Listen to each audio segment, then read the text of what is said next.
नमस्कार, नमस्कार, नमस्कार दोस्तों, मैं Nikhilesh Jain Hindi ChessBase India channel पर आप सभी का हार्दिक अभिनंदन करता हूँ। आज दोस्तों बहुत ही बड़ा दिन है।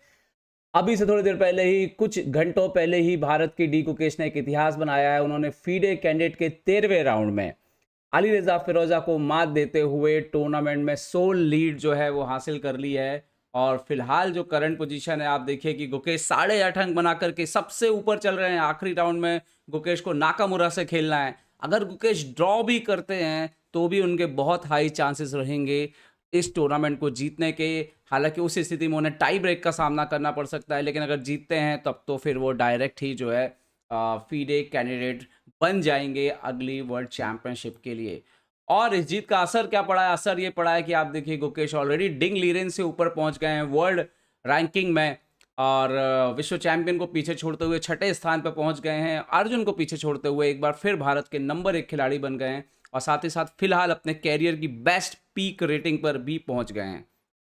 तो खैर, आज के इस वीडियो में मैं फिलहाल आपको 13वें राउंड में जो कुछ भी हुआ सारे गेम्स में वो फटाफट आपको बताने वाला हूं। सबसे पहले तो गुकेश का पूरा गेम देखेंगे और फिर नजर डालेंगे बाकी के गेम्स में क्या हुआ। और इस वीडियो के बाद देखना मत भूलेगा, आपको गुकेश का जो लाइव फुटेज वीडियो है वो भी हम पब्लिश करेंगे विद एनालिसिस विद कमेंट्री। उसको भी आप लोग देखना जो है मत भूलेगा। और देखते हैं क्या हुआ गुकेश के गेम में। सबसे पहले गुकेश ने यहाँ पर अली रेजा फिरोजा को हराया। अली रेजा फिरोजा से उनका पहला मैच आपको याद होगा बहुत ही पेनफुल था, जब गुकेश बहुत ही अच्छा कर रहे थे और ब्लंडर की वजह से हार गए थे। और एकमात्र मैच वही हारे हैं गुकेश अब तक उस टूर्नामेंट में। तो शुरुआत होती है E4 E5 knight F3 knight C6 bishop B5 Ruy Lopez opening knight F6 variation यहाँ पे खेलते हैं अली रेजा। गुकेश D3 करते हैं बिशप C5। तो आप देख सकते हो कि अली रेजा ने A6 करने में जो है वो काफ़ी डिले किया और यही रीज़न था कि पोजीशन थोड़ी हट के आई। कैसल हुआ, night D4 night into D4 bishop D4 night D2 यहाँ पर होता है एंड देन C6। तो मतलब A6 हुआ ही नहीं। राय लोपेज का जो मेन सबसे स्टार्टिंग में लाइन आती है यही चेंज था पोजीशन में। गुकेश खेलते हैं यहाँ पर बिशप C4 D6 खेलते हैं यहाँ पर अली रेजा। और अब गुकेश C3 खेल के इस बिशप को चुनौती देते हैं। बिशप जाता है B6, गुकेश खेलते हैं बिशप B3 ताकि D5 आने वाला था उससे पहले ही अपने पीस को पीछे खींचते हैं। अब यहाँ पर अली रेजा खेलते हैं A5 और एक प्रकार से वो वही अनकंफर्टेबल करने की कोशिश कर रहे थे इस बिशप को। गुकेश कंटिन्यू करते हैं नाइट C4 और बिशप को देते हैं चुनौती। बिशप जाता है A7 और यहाँ पर करीब 20 मिनट सोचने के बाद गुकेश नाइट E3 खेलते हैं। कासल करते हैं अली रेजा और अब गुकेश खेलते हैं क्वीन F3। हालांकि क्वीन F3 पे आ गए जरूर गया था, नाइट F5 पर भी आ रहा था, लेकिन ब्लैक के भी काफ़ी थ्रेट थे और इमीडिएटली ब्लैक को सेंटर से एक्टिविटी मिलती है और D5 खेलते हैं अली रेजा। गुकेश बिशप C2 खेलते हैं और अली रेजा यहाँ पर खेल देते हैं G6। ओके, रुक इवन। भले ही गुकेश के जो मोहरे हैं वो बहुत थे, थोड़ा सा अभी भी लग रहा था कि कौन सा मोहरा कहाँ जाएगा, कैसे जगह बनाएगा। क्वीन H3 H4 G4 का स्क्वायर अनकंफर्टेबल था, ये बिशप गेम में नहीं आ रहा था।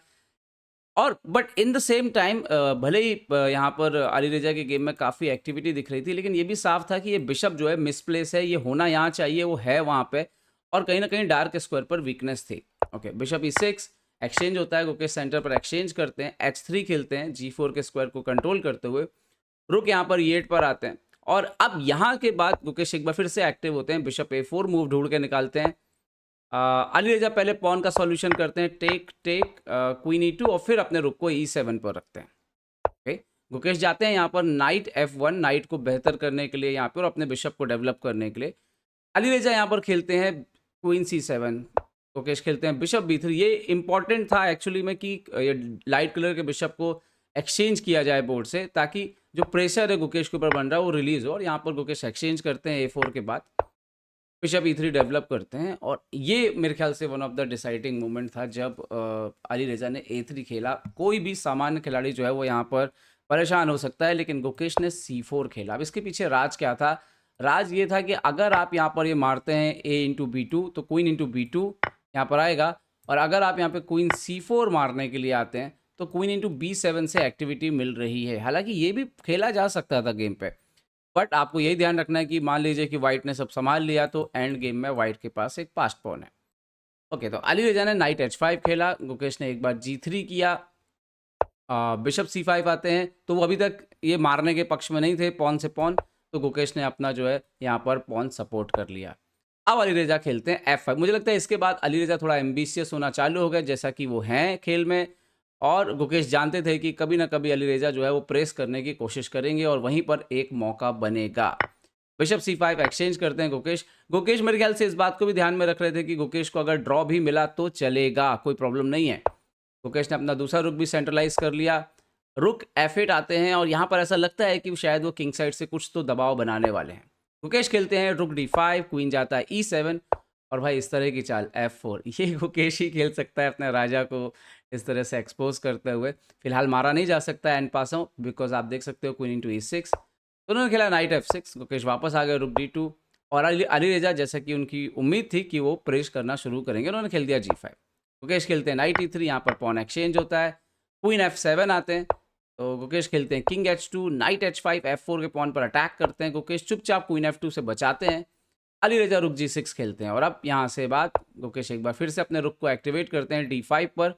यहाँ आते आते गुकेश के पास 8 मिनट था, अली रेजा के पास 2 मिनट था। अली रेजा ने नाइट G7 खेला, गुकेश ने खेला रुक A D1, रुक को डबल कर लिया, अभी रुक D7 का थ्रेट था, तो इन्होंने रुक खेला H6 पर। तो गुकेश रुक D7 जा सकते थे, बट मतलब एक्चुअली में रुक D7 यहाँ पे जो बहुत ही ऐसा टेम्पटिंग दिख रहा है, बट उसके बाद क्वीन H5 आएगा और यहाँ पर आपको डिफेंड करना पड़ेगा, फॉर एग्जाम्पल क्वीन G3 और फिर रुक G6, तो थोड़ा अनकंफर्टेबल करता ब्लैक यहाँ पे कोशिश, तो इसीलिए गुकेश ने यहाँ पे रुक G1 खेला। वो समझ लिया कि यहाँ पे अपोनेंट परेशान कर सकता है अपने को। इन्होंने रुक G6 खेला, गुकेश ने वापस रुक D1 खेला। यहाँ पर था कि 2 बार रिपीटिशन होता है। अली रेजा G6 खेलते हैं, लेकिन अब गुकेश बोलते हैं नहीं भाई, चाल बदलनी पड़ेगी। गुकेश खेल देते हैं क्वीन H4, रुक G1, किंग G1, किंग जाता है H8, किंग आता है F8, रुक आता है G8। अब ये पोजीशन थी जहां पे बेस्ट मूव था, पता, बेस्ट मूव था queen H6। Anyway time Gukesh के पास 11 मिनट था, गुकेश ने क्वीन G5 खेला, और अब होती है वो ब्लंडर अली रेजा से जो उनसे गेम ले जाती है, क्वीन G6। यहाँ पर अगर गुकेश कंटिन्यू करना चाहते तो नाइट E5 से कंटिन्यू कर सकते थे। इस पोजीशन में होता ये नाइट E6 से ये नाइट जो है वो एक्टिव रहता। क्या होता जैसे मान लीजिए यहाँ पे क्वीन F5 ये पहुंच जाता, और अब आगे होगा जैसे क्वीन F5, रुक F5, बट यहाँ पे नेक्स्ट मूव आएगा, नो नॉट हेयर एग्जैक्टली, हाँ यहाँ पर नाउ नाइट F4 नहीं, यहाँ पे नाइट D4। हाँ, अगर आप नाइट से मारने जाते हो तो नाइट F4 आ रहा था, और हाँ, और अगर आप यहाँ पे रुक से ही मारने जाते हो इस पोजीशन में तो देन नाइट D4 वगैरह भी था इस पोजीशन पे, बट खैर ये एक ऑप्शन थे, नाइट E6 करके खेला जा सकता था। और अगर क्वीन F5 पे, हाँ यहाँ पे क्वीन F5 पे एक मूव था, यस क्वीन G7 था, हाँ क्वीन G7 आ रहा था, जहाँ पे फोर्स होना पड़ता क्योंकि क्वीन अंदर आ रहा था, क्वीन E5 रखते हुए, और यहाँ पर एक्सचेंज होता take and then night F4 आता, और यहाँ पर आप देख सकते हो कि आप रुक E4 मारोगे तो नाइट H3 आएगा, और ये करीब करीब इक्वल पोजीशन हो सकती है। खैर अली रेजा ने कर दिया ब्लंडर, गुकेश ने किया एक्सचेंज, उसके बाद रुक और नाइट दोनों एक्टिवेट हो गए, जबकि ब्लैक के पीसेस कुछ खास नहीं कर पाए। अब नाइट H5 भी काम नहीं कर रहा था बिकॉज ऑफ नाइट D5। वो जो एंड गेम आया, गुकेश को यहाँ पर पॉन मिलना शुरू होते हैं, धीरे धीरे गुकेश का पोजीशन और स्ट्रांग होना शुरुआत हो जाती है, और इसके बाद क्वीन साइड से गुकेश ऑलरेडी 2 पॉन अप जो हो चुके थे यहाँ पर, और उसके बाद उनका C5 और बढ़िया गेम। इसके बाद तो कोई मौका सवाल ही नहीं था, एक आध पॉन दिया क्वीन किंग साइड से, बट गुकेश के पॉन बढ़ते रहे और मैच जो है गुकेश ने अपने नाम कर लिया, और इतिहास भी जो है उन्होंने यहाँ पर बना लिया है।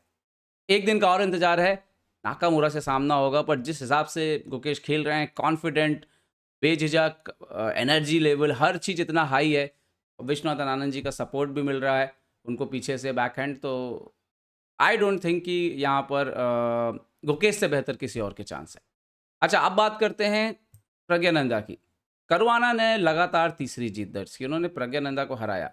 प्रज्ञानंदा और करुआना के मैच की अगर हम बात करें तो यहाँ पर सिसिलियन हुआ, बिशप B5 लाइन हुई, जिसको काफ़ी करुआना और कार्लसन के बीच खेला गया है, और प्रज्ञानंदा ने एक ठीक ठाक पोजीशन हासिल कर ली थी। ये गेम की 13वीं पोजीशन है, और प्रज्ञानंदा ऐसा लग रहा था कि दबाव बना रहे हैं यहाँ पर करुआना के ऊपर, बट यहाँ पर एक मूव आया जब क्वीन E7 खेला 14वीं चाल में करुआना ने, तो ये वो पोजीशन था जहाँ पर रुक B1 खेल करके लगातार कुछ प्रेशर बनाया जा सकता था, लेकिन और या एक और आइडिया हो सकता था कि F4 खेला जाए, लेकिन यहाँ पर क्वीन H3 खेला यहाँ पर प्रज्ञानंदा ने, और उसके बाद पहले तो F6 आता है, नाइट F3, फिर G5 आता है। सडनली यहाँ पर बोर्ड पर ना सिर्फ स्पेस मिलने लग गया करवाना को, बल्कि क्वीन के लिए बहुत ही अनकंफर्टेबल सिचुएशन हो गई कि जाए कहाँ, और आपको पीसेस बार बार यहाँ से वहाँ चलने पड़ रहे थे।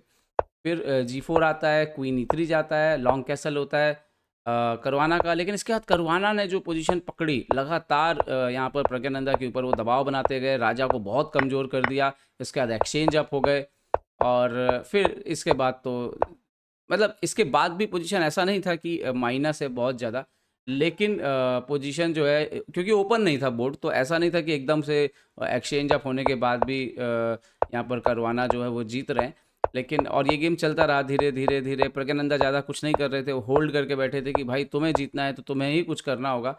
एंड ऐसा लगा कि चलो ऑलमोस्ट गेम जो है यहाँ पर प्रज्ञानंदा ने ड्रॉ करा लिया है क्योंकि पोजीशन क्लोज है। लेकिन गेम चलता रहा, नाका करवाना यहाँ पर दबाव डालते रहे, और एक मोमेंट आता है गेम में, और जब यहाँ से क्वीन साइड से पॉन एक्सचेंज होना शुरू, बेसिकली मुझे लगता है कि जो गलतियाँ शुरू हुई यहाँ पे, ये पोजीशन जब थी, और जैसे ही यहाँ पर B5 अलाउ हुआ है, और उसी समय के आसपास जो है पोजीशन यहाँ पर गड़बड़ होना शुरू हो गई थी। यहाँ पर नाइट H6 वगैरह कुछ खेलना था, लेकिन मुझे लगता है कि वो आउट ऑफ द वे है। कंप्यूटर सजेस्ट कर सकता है कि आप नाइट H6 यहाँ पे खेल दीजिए, और फिर रुक जो है जी वाला जो है वो G7 पे आएगा, या मान लीजिए इस तरीके से वो खेल सकते हैं, and then you can come back tonight F5। कुछ इस तरीके से गेम में सजेशन जो है वो कंप्यूटर दे रहा था, बट आई डोंट थिंक कि यहाँ पर जैसे ही B5 ओपन हुआ उसके बाद पोजीशन संभालना मुश्किल हो गया, क्योंकि पोजीशन खुल गई और फिर अपोनेंट एक्सचेंज अप है। फिर आप कितना भी जोर लगा लीजिए, धीरे धीरे जो है करवाना दबाव डालते रहे गेम में। काफ़ी लंबा गेम चला उनका। लेकिन हालांकि सबसे बड़ी गलती हुई यहाँ पे जब बिशप A1 खेला ये पोजीशन पे।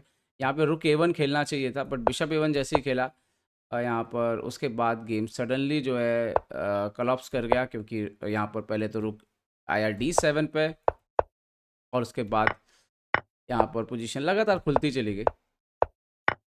फिर करवाना काफ़ी बेहतर हो गए थे, अल्टीमेटली पीसी अप हो गए थे तो फिर उन्होंने मैच जो है वो निकाल लिया।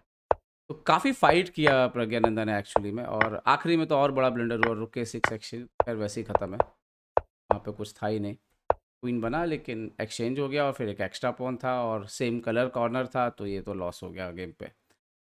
तो काफ़ी दिल तोड़ने वाली रही प्रज्ञानंदा की हार, लेकिन इस जीत से करवाना नंबर 2 पे पहुंच गए हैं 8 पॉइंट पर। करवाना, नेपोमिंसी और नाकामुरा को मिला करके। अब एक और मैच की बात कर लेते हैं, वो मैच था बहुत important, Hikaru Nakamura versus Ian Nepomniachtchi. इस मैच में एक पोजीशन आया बोर्ड पर जब सेंटर पर कुछ एक्सचेंज हुए, ये था वो पोजीशन जहां पर नेपोमिंसी के पास एक बढ़िया मौका था अगर वो D5 बढ़ के खेलते तो। लेकिन उन्होंने जो रास्ता चुना, बिशप को वापस C2 पे लिया, और उसके थोड़ी देर बाद जो है नाकामुरा ने खेल को बैलेंस कर लिया। सबसे सरप्राइजिंग था ये पोजीशन आना जहां पर दोनों खिलाड़ियों ने रिपीटिशन करना स्वीकार किया बजाय कि और कुछ करने के, और दोनों खिलाड़ी ड्रॉ पर सहमत हो गए।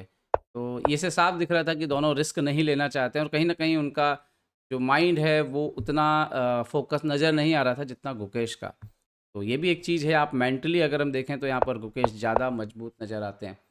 विदित और आबासो के बीच मुकाबला ड्रॉ रहा। विदित ने काफ़ी जोर लगाया, एक समय लग रहा था कि विदित पोजीशन को बेहतर कर सकते हैं, पर मुझे लगता है कि जब आप मोटिवेशन थोड़ा सा खो देते हैं, जो कि विदित के साथ ऑलरेडी मेरे ख्याल से हो चुका होगा कि मोटिवेशन नहीं रहा होगा, उनका बहुत ड्रीम था कैंडिडेट जीतने का, तो एक दोनों ने ट्राई किया, बट पोजीशन में ज़्यादा कोई फाइट करने की स्थिति में था नहीं, और दोनों ने सिर्फ 31 चाल में दोनों खिलाड़ी ड्रॉ पर सहमत हो गए।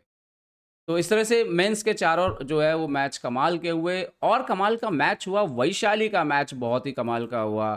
वैशाली ने तो जो कमाल दिखाया, लगातार तीसरे राउंड में वैशाली ने टॉप प्लेयर को हराया। पहले अलेक्जेंड्रा को हराया, उसके बाद उन्होंने अगले राउंड में एना मुझेचुक को हराया, और उसके बाद अब उन्होंने ली टिंगजे को हरा करके कमाल कर दिया है। और ना सिर्फ कमाल किया है, उन्होंने एक प्रकार से रास्ता जो है वो ली टिंगजे के लिए आसान बनाया है कि देखते हैं ली टिंगजे आज जो है मोस्ट प्रॉब्ली वही कैंडिडेट जो है वो तान के लिए आसान बनाया है, तान जोंगोई के लिए आसान बनाया है, और तान मोस्ट प्रॉब्ली आज जो है वो क्वालिफाई कर जाएंगी। तो वैशाली का मैच था, काफ़ी कॉम्प्लिकेटेड था और एक समय था कि लग रहा था कि इक्वल है, बट वैशाली लगातार जो है प्रेस कर रही थी, ली टिंगजे के ऊपर दबाव बनाने की कोशिश कर रही थी और आई थिंक 33वीं चाल के आसपास से पोजीशन फिर से इम्प्रूव होना शुरू हो गई यहाँ पर वैशाली की। और जो खेल का डिसाइडिंग मोमेंट आया मेरे ख्याल से, वो मैं आपको दिखा देता हूँ। यहाँ पर लगातार दोनों खिलाड़ी लगातार कुछ एक्सचेंजेस कर रहे थे, दबाव बनाने की कोशिश कर रहे थे और ऐसा लग रहा था कि ली टिंगजे ने पोजीशन संभाल ली है। लेकिन गेम जाता है क्वीन के साथ साथ दो और माइनर एंड गेम, माई पीएसएस एंड गेम में, और वैशाली अटैक करना बंद नहीं करती हैं, लगातार वो प्रेशर बनाने की कोशिश करती हैं यहाँ पर। और इवन देखिए यहाँ पर ली टिंगजे रिपीट करना शुरू करती हैं, लेकिन वैशाली डिक्लाइन कर देती हैं यहाँ पर। और फिर एक और पीस एक्सचेंज होता है, फिर क्वीन बोर्ड पर, क्वीन और सेम कलर बिशप बोर्ड पर आते हैं। दोनों के पास 5-5 पॉन थे, लेकिन वैशाली का किंग, उनका क्वीन का पोजीशन जो है वो ज़्यादा स्ट्रांग था और यहाँ पर पोजीशन में ब्लंडर होती है। सबसे पहली बात, ली टिंगजे से जब वो किंग F7 खेलती हैं, इमीडिएटली G5 खेलती है वैशाली और भी F6 का स्क्वायर उनके लिए अवेलेबल हो जाता है। दूसरी ब्लंडर यहाँ पर आती है। अच्छा, यहाँ पर पहले एक बार आपको दिखा दूँ कि पहले पीस एक्सचेंज हो जाते हैं, माइनर पीस भी एक्सचेंज हो जाते हैं और इस ब्लंडर के बाद लगातार जो है उनकी पोजीशन इंप्रूव होती है और यहाँ से तो सीधा बड़ा ब्लंडर था, क्वीन C1 क्वीन F4, सीधा पता नहीं क्या मिस किया उन्होंने। और उसके बाद वो एक ऐसे किंग पॉन एंड गेम में जाती हैं जो वैशाली के लिए विनिंग है और गेम जो है यहाँ पर ख़त्म हो जाता है।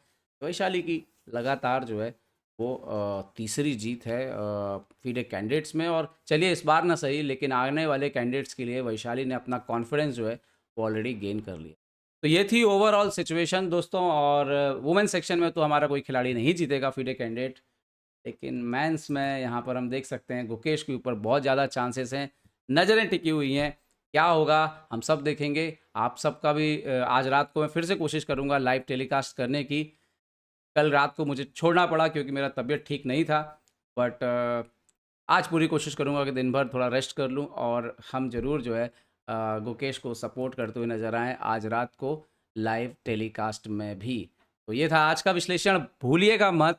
थोड़ी देर बाद गुकेश की गेम का वीडियो के साथ लाइव कमेंट्री के साथ एनालिसिस भी हम पब्लिश करेंगे, उसको देखना भी जो है आप लोग मत भूलिएगा। तो उम्मीद करता हूँ वीडियो आपको पसंद आएगा। पसंद आया तो लाइक शेयर और सब्सक्राइब करना ना भूलें। देखते रहिए ChessBase India. ChessBase India के लिए मैं निखिलेश जैन। जय हिंद दोस्तों।